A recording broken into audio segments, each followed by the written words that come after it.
Warning, this may or may not be a real post, but let's face it, it's probably real. I'm a grown-up and I'm gonna throw a temper tantrum and tell you how much of a grown-up I am to prove that I'm a grown-up.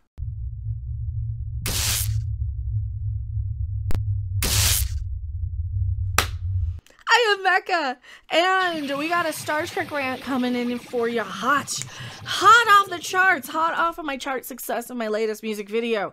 Watch it, it's funny. I sing, apparently. I can sing better than that.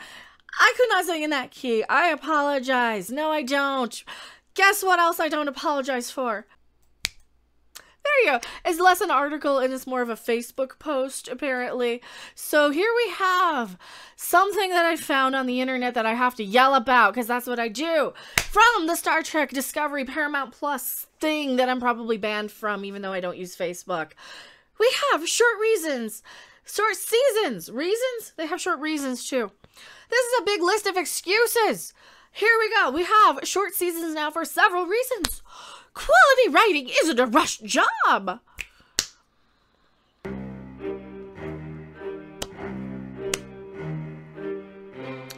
This is where they're comparing TOS again to Star Trek Discovery, you know, new Trek. And they do this by having to tear down Star Trek. They do this by having to tear down and make up. They can't even make real legit arguments for why maybe 2/3 of the episode or episodes from TOS are a little slow. They'd probably be like a 6 out of 10, you know, which is Discovery's best score, as I recall. Yeah, Discovery's best is on par with TOS's worst, so keep that in mind as I'm ranting.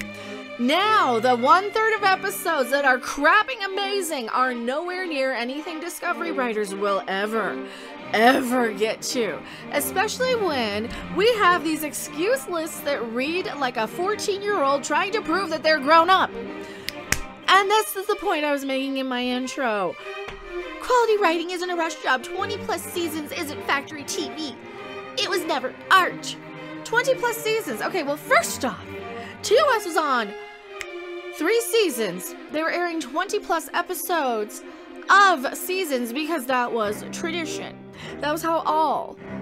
And they weren't rushing these out. They were well crafted by actual professional science fiction writers, staff writers, and people who actually had some goddamn life experience. Not a bunch of CW level teenage bratty whiny people who cry about their emotions, alright? Who complain when a author, an actual novelist, oh, I'll get to that in a second. We'll get to that in a second. It was never art. Star Trek was never art, you say. Television was never an art form. Are you kidding me? Television was bringing in novelists. They were bringing in science fiction writers. They were trying to be this art form. They were extending the written science fiction art form into broadcast television. That is an art form. All right? And yes, TV does exist to generate advertising revenue. So, if TV was never supposed to be art, yours is clearly not supposed to be art. Yours is just designed to sell subscriptions to a bad idea of a streaming service that nobody crapping wants when everything is a streaming service. Modern TV shows, number 2, are written by professional authors. Oh, really? Where older TV was written by teams of staff who brought many shoes to fit predictable formulas.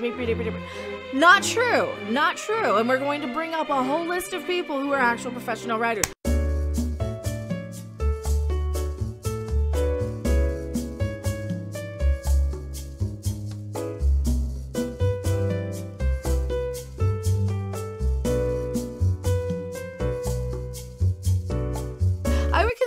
DC Fontana, not just a staff writer. But here, and to your point of modern shows are written by professional authors, these professional authors that you throw temper tantrums about when they come into the room and recite and relay their real life anecdotes about actual racism, like Walter Mosley did on Star Trek Discovery, to their staff writers of a bunch of CW writers. And the CW, by the way, is bankrupt and selling itself.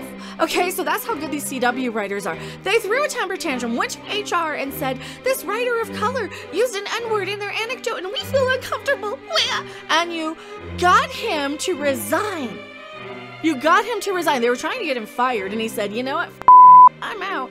And they decided that that was so offensive. So no, you people can't handle real writers when you crapping have them, okay? Okay? And I look like a crazy person. I'm yelling at this article, not anybody in chat. Number 3, modern tech is so serious. No space hippies are real weird balls of fur. Bullshit, you were eating tribbles! These people were eating tribbles! There's a whole The Trouble with Edward track short that has tribbles. There are furry things rolling around. There's tribbles on desks. There's tribbles there for no reason other than a member berry. There are space hippies. What the do you think all these gender people are? They're a modern day version of the hippie who are so obsessed with changing the world and taking over everything, and you don't even understand why nobody would be pressed to need to even question what their gender is in the future. Okay. They don't have to fill schedules with that fluff that really doesn't fit the general universe. Like gender people are a real common thing that most people see in their day in and day out lives. Or care about, there may be a 1 in a million sort of thing. I don't know, I'm not throwing up the statistics, but the whole my people, the LGBTQ plus LMNOPXYZ people, we're a small, tiny percentage. Why are you appeasing to us so much? Why are there so many of us on a show? Why do you have, what, like 4 of us on a show now? 5 with Jet Reno. 6 if you count Mary Wiseman, who identifies as queer, even though she's married to a man. They don't have to fill schedules with fluff that really doesn't fit the general universe, like the 8 ways to travel in time by accident or drink a virus. Oh, you traveled into, it says the show that jumped 900 years into the future? And hopped around the galaxy.